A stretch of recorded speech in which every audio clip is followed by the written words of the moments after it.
예수의 이름, 능력의 그 이름. 주님 참으로 감사합니다. 하나님, 우리에게 일반 은혜가 아닌 특별한 은혜를 허락하셔서 하나님, 남들이 깨우지 못하는, 깨울 수 없는 새벽을 예수님과 같이 깨우게 하심을 감사를 드립니다. 특권인 것을 하나님께 감히 감사드리길 원합니다. 다시 한번 하나님이 주신 은혜 가운데 오늘 하루를 깨우며 나왔사오니 하나님의 말씀을 듣는 귀가 다시 한번 열리게 하시며, 하나님, 우리의 인생의 경험보다 하나님의 말씀을 중히 여기는 오늘 하루가 이 귀한 시간이 되게 하여 주셔서 하나님, 오늘도 하나님께 더 한 발짝 더 나아가는 귀한 시간 하나님 갖게 하여 주시옵소서. 모든 것 주님께 의탁드리며 예수님 이름으로 기도했습니다. 아멘. 오늘은 지난주 말씀 나눴던 우리 성령의 능력을 받아서 동역하는 삶에 대해서 좀 더 깊숙하게 다른 관점에서 또 생각해 보길 원합니다. 지난 말씀에서 모세 선지자는 하나님으로부터 자신만에게 부여되었던 그런 성령의 은사, 성령의 능력을 동역을 위해서 이스라엘 70인의 장로에게 나누는 것을 말씀드렸었습니다. 하나님께서 모세에게 소원하는 마음을 주셔서 이스라엘 70인에게 그 70인의 장로님들 뿐만 아니고 온 이스라엘 백성에게도 또 본인만이 소유하고 있던 그리고 누렸던 특권, 그 성령의 능력, 은사를 받길 원했던, 그 소원했던 것을 지난주 우리가 읽고 또 증거하는 것을 들었었습니다. 그리고 하나님께서 또 모세에게 그 소원하는 마음을 주신 후에 700년이 지난 후 오늘 말씀처럼 유엘 선지자를 통해 그 소원을 이루는 예언을 하게 하시는 것을 볼 수 있었습니다. 그리고 이 유엘 선지자의 예언을 800년이 지난 후에 우리 오순절 마가 다락방에 모여서 기도하던, 그 음성을 듣고 그 말씀을 믿고 기도하던 모든 사도들과 제자들을 통해서 성취하신 것을 말씀드렸습니다. 사도 바울을 통해서는 그 후에 로마서 10장 13절에 누구든지 주의 이름을 부르는 자는 구원을 얻으리라, 그런 선포를 하시면서, 하나님의 뜻으로 선포를 하시면서 이스라엘 백성뿐만 아니라 우리와 같은 이방인들에게도 모세 그리고 요엘 선지자의 예언이, 그 마음의 소원과 예언이 성취되는 것을 볼 수 있었습니다. 오늘 말씀을 통해서 우리 현 시대를 살아가는 그리스도인들이 어떻게 하면 이 세 사람의 발자취를 따라서 하나님이 주신 그러한 마음의 소원을 우리 마음에 두고 또 그것을 예언하며 그 예언을 성취할 수 있는지 대해서 좀 상고해 보길 원합니다. 먼저 모세의 마음의 소원과 소망을 주셨습니다. 우리 그 빌립보서 2장 13절을 통해서 알 수 있듯이 그 당시 우리에게는 3500년이 지났죠. 이 세 사람의 삶을 통해서 하나님이 기쁘신 뜻을 이루기 위해 먼저 모세의 마음의 소원을 주셨습니다. 그리고 유엘에게 예언을 하게 하셨고 그 예언을 사도들과 제자들을 통해 성취하신 것을 알 수 있습니다.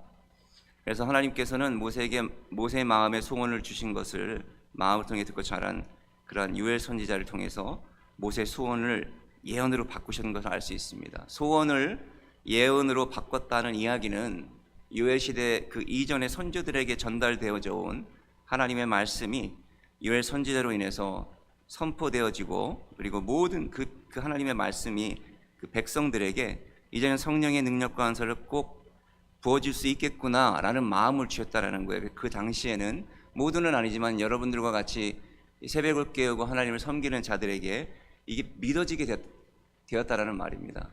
그냥 예전에 그랬었구나, 그런 일이 있었구나 해서 하나님이 그런 일을 할 것이겠구나, 하나님이 우리 믿는 자들에게 헌신하는 자들에게 그런 마음의 열정들을 불어넣어 주셔서 그것을 위해 기도하게 하시고 그런 일이 있을 것이다라는 것을 옆에 있는 우리 형제 자매들에게 전달하는 그런 역사가 있었다라는 것입니다.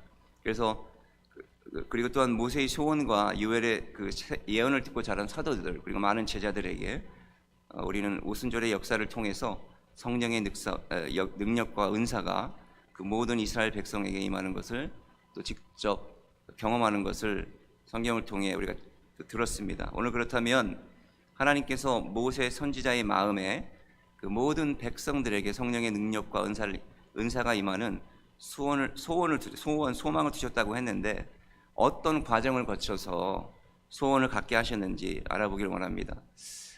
먼저 모세는 하나님께서 자기가 이제 살인을 하고 40년 동안 광야에서 양치기로 살죠.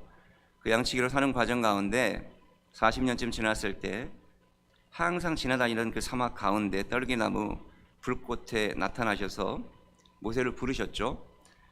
400여 년간 애굽에 종살이를 하던 이스라엘 백성을 구원하라고 하나님께서 부르셨습니다. 근데 하나님의 영적 관계가 단절되어 있었습니다. 하나님이 다 알았지만 그런 모세에게 기도와 말씀 그리고 묵상을 통한 하나님과의 대화 방법을 잘 몰랐겠죠. 그래서 그의 말씀을 거역하고 거부했던 것을 알 수 있습니다. 처음에는 나는 이렇게 말이 혀가 우둔하니 말을 못하니 하나님 말씀하신 일을 못하겠습니다. 어쩌면 당연한 일이었을 것입니다. 갑자기 나타나셔서 40년 동안 두시다가 너가 이제 이스라엘 백성을 구원하라. 우리 인간적인 입장에서는 이해할 수 없는 거부할 수밖에 없는 일이었겠죠. 그래서 모세는 첫 하나님의 명령, 그 애굽의 바로 왕에게 가서 내 백성을 놓아주라라는 이야기를 듣고 거부합니다. 나는 못합니다. 한두 번이 아니라 여러 번 거부했다는 것을 우리 성경의 그 기록을 통해 알 수 있습니다. 여기서 중요한 것은 모세 선지자가 하나님의 명령을 거부했어도 그 하나님과의 대화를 나누고 있었다는 것. 대화라는 것은 기도하고 이제 기도가 시작되었다는 것을 알 수 있습니다.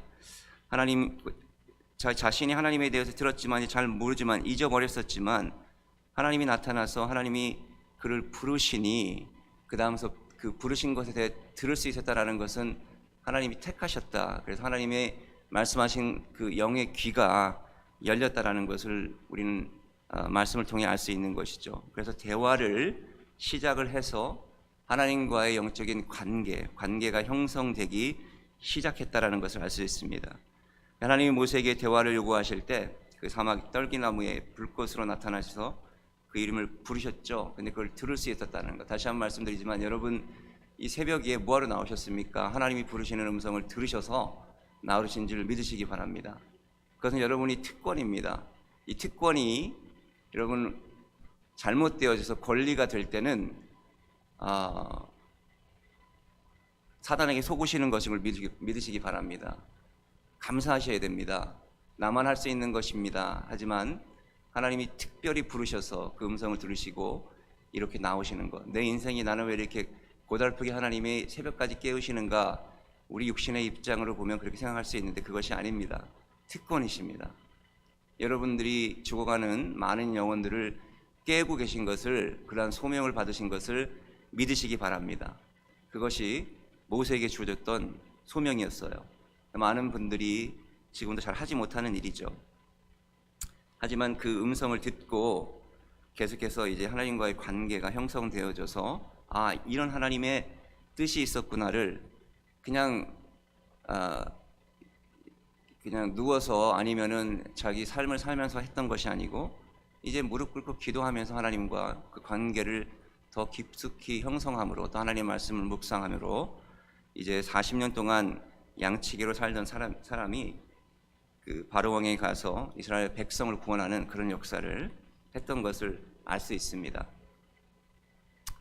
우리들에게도 마찬가지입니다. 하나님의 인간과 대화를 시작하실 때 우리의 문화, 우리의 지식, 우리의 경험, 우리의 논리대로 하지 않으실 수 있습니다.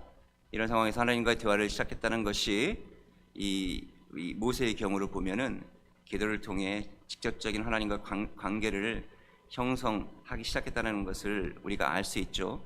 모든 불평도 그리고 모든 불신앙도 하나님 이건 도저히 못해 먹겠습니다. 이게 믿어지지 않습니다. 하나님 당신이 왜 그렇게 하십니까? 이것 또한 기도를 통한 하나님과의 대화로 이루어져서 하나님과 관계가 형성되기 시작하면서 하나님의 능력을 경험하며 그리고 하나님을 경외하는 하나님의 말씀 앞에 겸손한 자가 되었다는 것을 우리 성경을 통해 우리가 읽고 알고 있습니다. 그것을 알 수 있는 결정적인 이유는 바로 출애굽하며 하나님께 이제 하나님과 좋은 관계가 맺어져서 그 하나님께 영적 지도력을 물려받은 것을 모든 백성들이 알게 되었습니다. 하지만 그 능력을 자신의 실리를 취하는 그런 것에 사용하지 않는 그러한 교만한 사람이 아니었고, 그 성령의 원사의 능력을 자기만 소유했던 그 능력을 자기만 우러러 보이게 만들었던 그 능력을 70인의 장로들과 나눕니다. 그것뿐만 아니라 그것을 시샘하는 여호수아, 영의 눈이 띄어지지 않았던 여호수아, 여호수아를 꾸짖으며 이 이스라엘 모든 백성에게 그것이 나눠지길 소원했다라고 성경은 말씀하고 있습니다. 이것을 통해 우리는 모세가 하나님 앞에 겸손한 사람이었다는 것을 알 수 있습니다. 여러분의 삶과 사역 가운데 모세와 같은 성령의 은사와 능력이 항상 나타난다면 여러분은 어떻게 행동하시겠습니까? 그냥 새벽 기도만 나와서 언젠가 하나님이 이루시겠지가 아니라 매일매일 삶 속에서 하나님이 명령하시고 내가 소원하시는 것 하나님이 행하신다면 여러분은 어떻게 행동하시겠습니까? 여러분이 교회에서 모세와 같은 그러한 명성과 인기가 있다면 그 명성과 인기를 다른 사람들과 나누시겠습니까? 저로 나누기 싫을 것 같아요. 누가 나만 가지고 있는 하나님과의 그 특별한 관계, 하나님께 내가 허락하신 특별한 은사를 나보다 잘하는 사람이 있으면 시기 질투할 것 같아요.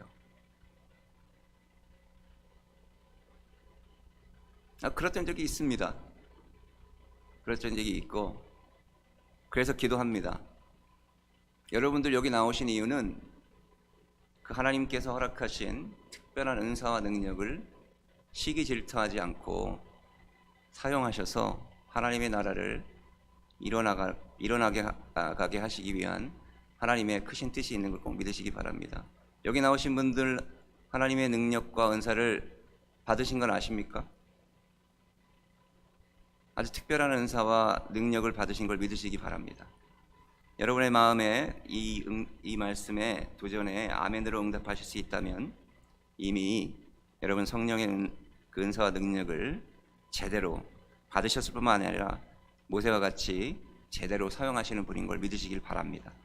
여러분 모세와 같이 말씀 묵상 기도를 통해서 전도도 많이 하고 헌금도 많이 하고 봉사도 많이 하면 당연히 하나님 앞에 감사도 하겠지만 하나님 허락하에 또한 사단의 공격을 받게 됩니다.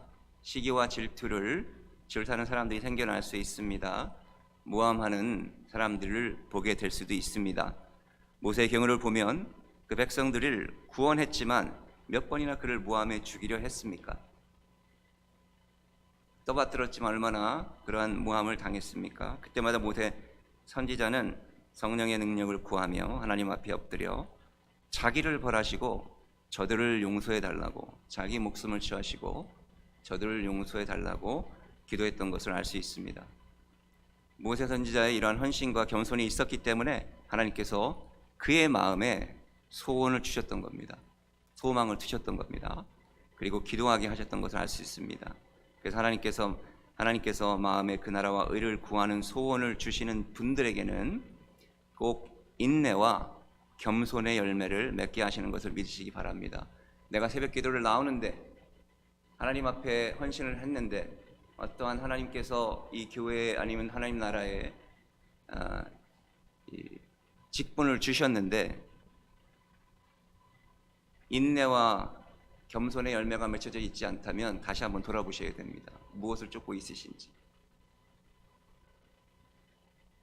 평생을 하나님을 섬기셨어도 인내와 겸손의 열매가 맺혀져 있지 않다면 그것은 내 의가 드러나서 내 의로 신앙생활을 한 것을 여러분 꼭 아시기 바랍니다.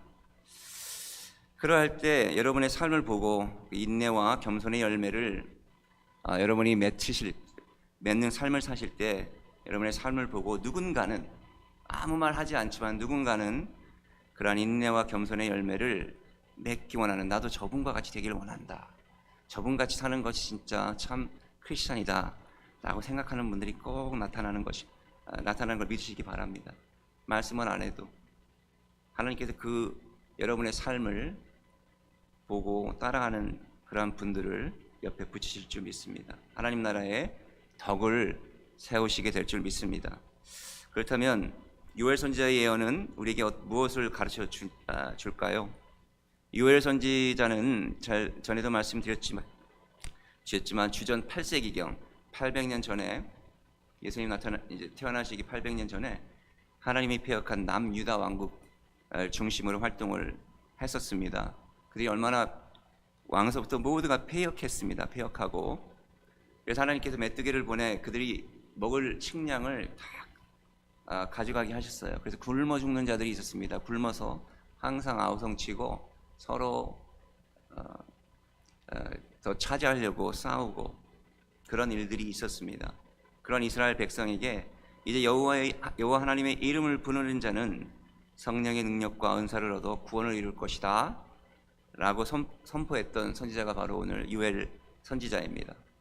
그래서 현 시대를 살아가는 우리 그리스도인들에게도 너무나 중요한 이야기입니다. 여러분 주위에 보면 얼마나 많은 분들이 영적으로 굶주려서 지금도 아우성을 치고 있습니까? 교회 다니면서 감사보다는 항상 오셔서 아픈 곳, 그리고 컴플레인, 교회가 이래서는 안 되지 저래서는 안 되지 하는 이야기를 듣습니까?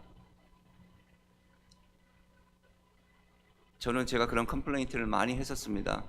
근데 어떤 한 분의 삶을 보면서 회개를 많이 통곡하며 회개했던 그러한 기억이 있습니다.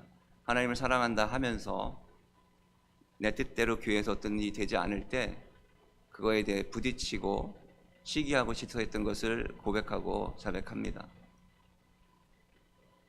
저만이 아니고 많은 분들이 그러한 또한 용서를 구하는 것을 봤습니다. 근데 한 분의 삶을 통해 제가 변했던 것을 알 수 있어요. 특별히 책을 읽다가 우리 조나탄 에드워드라는 목사님이 계십니다. 아주 그 학자풍의 목사님이세요.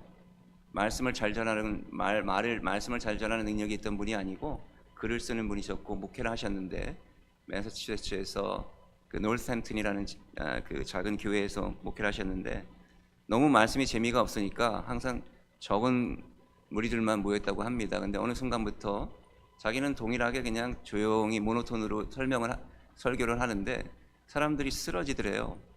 그리고 귀신이 쫓겨나가고 방언을 받고 예언을 하게 하는 일들이 있었답니다. 그래서 교회에서 장로님들이 저들을 못하게 하십시오. 그래서 그런 일들을 못하게 하라고 말씀을 하셨는데 자기가 하는 일이 아닌데 무엇을 못하게 합니까? 나는 여러분이 아시다시피 그냥 말씀만 전할 뿐입니다. 그것을 보고 있던 교회의 당의 분들, 리더들도 그 현상을 보면서 하나님의 역사인 것을 알고 그냥 받아들이고 3년 동안을 부흥을 했다고 해요. 그런데 어느 순간부터 3년이 지난 후에 똑같은 말씀을 전하는데 그런 역사가 그쳤다는 겁니다. 하나님의 역사가 아무리 뭘 하려고 해도 더 이상 하나님의 역사가 나타나지 않았대요. 그러자 교회에 어떤 분이 이게 이제 교회 리더들의 문제입니다. 그래서 모함을 해서 조나탄 에드워드 목사님이 강단에서 내려올 수밖에 없었다고 합니다. 근데 이분이 한 말씀을 안 하셨어요. 7년 동안. 그래서 많은 모함을 당했다고 합니다.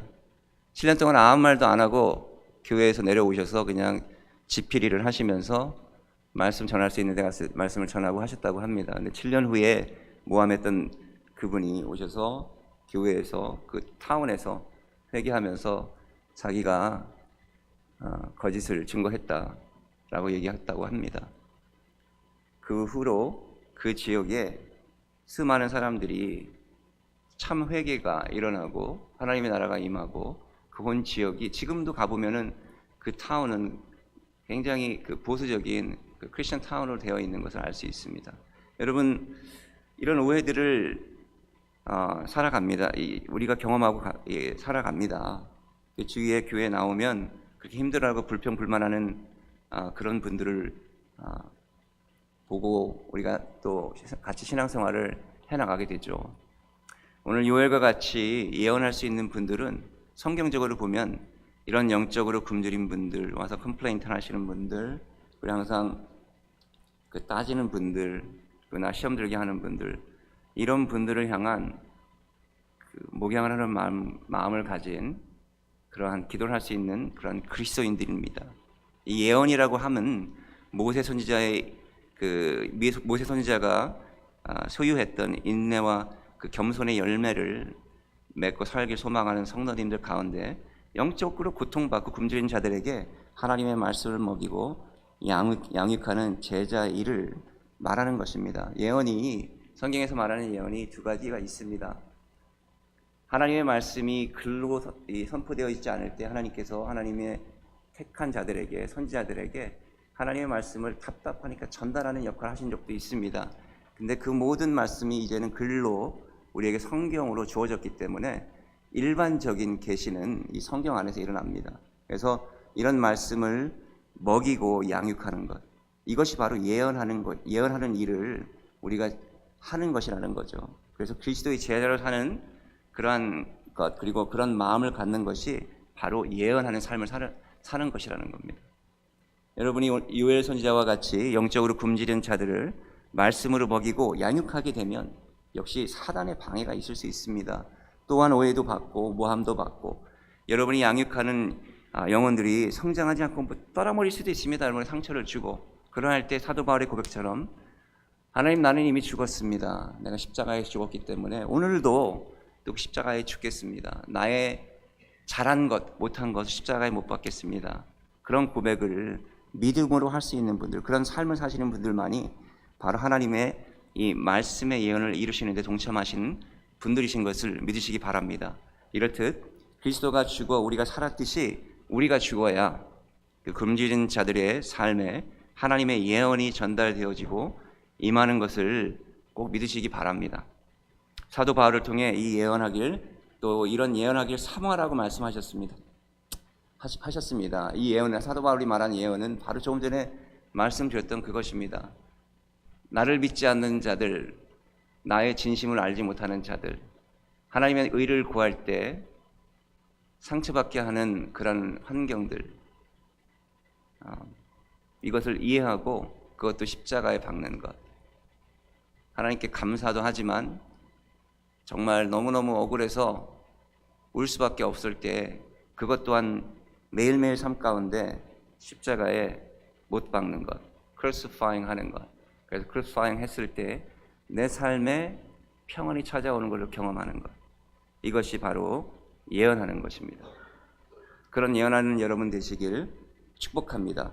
그 예언을 할 때 사도 바울은 교회에 덕을 세운다. 그래서 예언을 많이 하라. 방언도 좋지만 예언을 무진장하게 하라. 이렇게 말씀하고 계세요. 그런 여러분 되시길 축복합니다. 그래서 하나님께서 허락하신 그 소원과 예언이 여러분들의 그 인내와 그 겸손한 삶을 통해서 죽어가는 영혼을, 힘든 영혼들에게 전달되어질 때 그 오순절 마가다락방에 있었던 그 제자들에게 임했던 성령의 은사와 능력이 그 죽어가는 영혼들에게 임하게 되는 것을 꼭 믿으시기 바랍니다.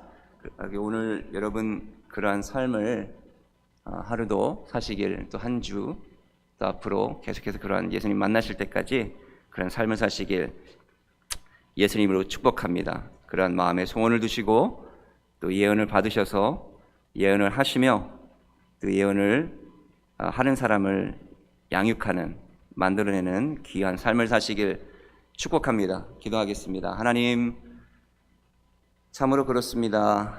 우리 삶이 모노톤입니다.